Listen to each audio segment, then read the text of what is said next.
O assunto abordado é sobre finanças.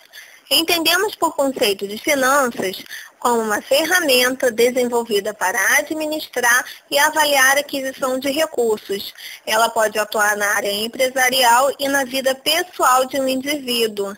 A finança organizacional está ligada à forma de criar valor através do uso dos recursos financeiros, como investimentos, financiamentos e entre outros. Já a finança pessoal está relacionada ao dinheiro que uma família precisa para se manter, considerando as despesas, poupanças e investimentos. De uma forma clara e entendida, finanças é a administração do dinheiro. Funções de finanças: análise, planejamento e controle financeiro. A análise financeira incide no resultado do quadro atual da organização, onde serão levantados indicadores das condições dos negócios e a avaliação a partir de dados projetados.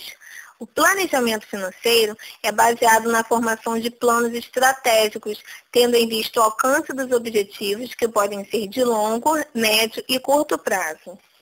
O controle está ligado à coordenação dos recursos e das atividades financeiras, como fluxo de caixa, investimento, etc. A ação dos três em conjunto é muito importante para a maximização do lucro nas organizações.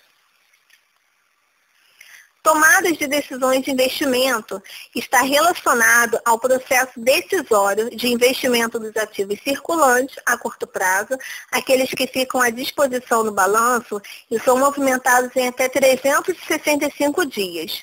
E os investimentos dos ativos não circulantes a longo prazo, que serão movimentados após esse período, que são os bens imóveis da empresa, que servem para o seu funcionamento, como fábrica, veículos e equipamentos. Tomadas de decisões de financiamento é um processo que se relaciona à captação de recursos para financiamento dos ativos circulantes e não circulantes, levando sempre em consideração a combinação dos financiamentos a curto e longo prazo, juntamente com o capital, ou seja, a organização só poderá pegar emprestado aquilo que ela será capaz de pagar dentro dos prazos. Para o melhor entendimento sobre essa área, utilizaremos a Caixa Econômica Federal em nossos exemplos. Como todas as organizações, a Caixa Econômica Federal tem seu processo em tomada de decisões. Por exemplo, a Caixa precisa analisar como e onde investir e a melhor maneira de captar seus recursos para realizar os financiamentos, levando em consideração o curto e longo prazo. A administração financeira possui uma grande relação com a área da economia e contabilidade. Elas andam de mãos dadas. Para que o trabalho final venha a dar certo, todos devem cumprir com o seu dever. Referente à economia, o administrador financeiro sempre deve ficar atento a todas as mudanças que ocorrem na área financeira, pois deve decifrar os cenários da economia para auxiliar na tomada de decisão, que impactam o ambiente da empresa, e ele também deve conhecer as variáveis econômicas, como inflação, taxa de juros, PIB e outros. Já com a contabilidade, existe uma diferença da administração financeira e a contabilidade, mesmo estando bem próximas em seus ambientes organizacionais, e essas diferenças estão no realce do fluxo de caixa e na tomada das decisões. A contabilidade é subdividida em 3 segmentos, que são contabilidade geral, gerencial e de custos. A contabilidade geral é utilizada como instrumento de informações que conhece as estruturas orçamentárias das organizações, que poderá ser utilizado como base para qualquer decisão financeira da empresa. Onde temos o balanço patrimonial como um instrumento que é utilizado para saber a posição financeira e patrimonial. Este balanço demonstra os ativos, bens e direitos, passivos, as obrigações, e o patrimônio líquido, que é o resultado da diferença entre ativo e passivo. No nosso exemplo, o balanço patrimonial indica os ativos da Caixa Econômica, onde mostra as aplicações financeiras de liquidez, e em seus passivos, os depósitos realizados, como depósitos à vista, de poupança e outros. A contabilidade gerencial fornece informações para os administradores e visa o planejamento, controle e tomada de decisão. As ferramentas contábeis são fluxo de caixa, custeio por absorção direta ou variável e orçamento. Vamos aprofundar sobre o assunto de fluxo de caixa, que serve para mostrar mais as saídas e entradas de renda de caixa num certo período a ser analisado. De certa forma, o fluxo de caixa mostra o que a empresa possui realmente para investir, sendo dividida em 3 atividades: é o financiamento, investimento e operações. Veja no exemplo o controle dos lucros obtidos em 2011 e 2012 e a variação patrimonial dos mesmos anos. Gestão de custo envolve todos os custos da empresa, seja ele fixo ou variável.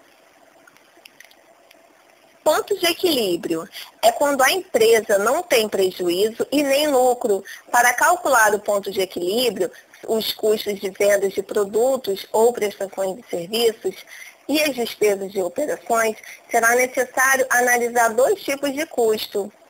O custo fixo, que está ligado ao tempo e não mostra mudanças quanto ao volume de produção. Geralmente, esse tipo de custo está mais ligado à área física da empresa, como aluguel, máquinas e afins. O custo variável. Este já não possui nenhuma relação com o tempo, e sim com a produção, tendo alterações e variações de acordo com o volume, por possuir uma conexão com produtos ou serviços, como matéria-prima, mão de obra e outros. A matemática financeira é um dos métodos mais utilizados na análise de alternativas de investimentos ou financiamento de bens de consumo. Os procedimentos matemáticos utilizados são os juros, que é um percentual cobrado a mais pela utilização daquele capital por um determinado tempo. Montante é o somatório do capital aplicado inicialmente mais os juros pagos. Tempo é um determinante para o prazo. Assim, analisando o tempo, podemos definir quando um capital passa a render valor mediante aos juros. Valor futuro é o cálculo destinado a saber quanto o dinheiro atual valerá no futuro, ou seja, analisando essa evolução ao longo do tempo. Pagamento, que tem por definição a prestação do capital mais os juros. Risco e retorno é o mais estável nas finanças, pois todo investimento possui risco. Afinal, se o investimento possui um alto risco, seu retorno também será alto. E se possui um baixo risco, seu retorno também será baixo. O retorno é um prêmio devido ao grau de risco. O mercado de capitais é um sistema de distribuição de valores mobiliários que adequa a liquidez aos títulos de emissão de companhias e viabiliza a ação de capitalização, constituído pela Bolsa de Valores, sociedades corretoras e outras instituições financeiras autorizadas. O mesmo é subdividido em mercado primário e o mercado secundário. Mercado de ações é o ramo do mercado de capitais onde ocorre compras e vendas de participação no capital de uma sociedade. Uma ação é um título de renda variável emitido por uma sociedade anônima que representa a menor fração do capital da empresa eminente. Não existe um valor mínimo para investir em ações. O valor depende do preço do título de cada empresa e também existem várias formas de investir em uma ação. Dentre elas estão investimento individual, clube de investimento e fundos de investimento. Bovespa, que é uma entidade sem fins lucrativos que é responsável pela intermediação e negociação de ações das empresas brasileiras.